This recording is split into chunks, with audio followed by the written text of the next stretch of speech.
130, 40, 40, 140, 45, 45, 45।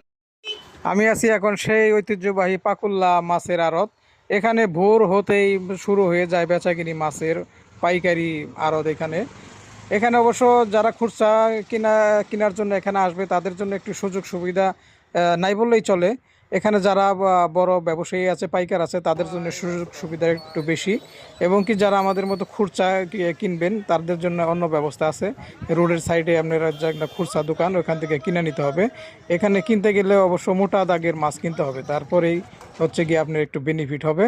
তবে আমাদের মতো যারা কম মাছ কিনবে তাদের জন্য আসলে এখানে না গেলেও চলে, কারণ ওই রকম যে তাহামরি দাম কম তা না। এখানে কিন্তু পাইকারদের জন্যই সুব্যবস্থা রয়েছে এখানে।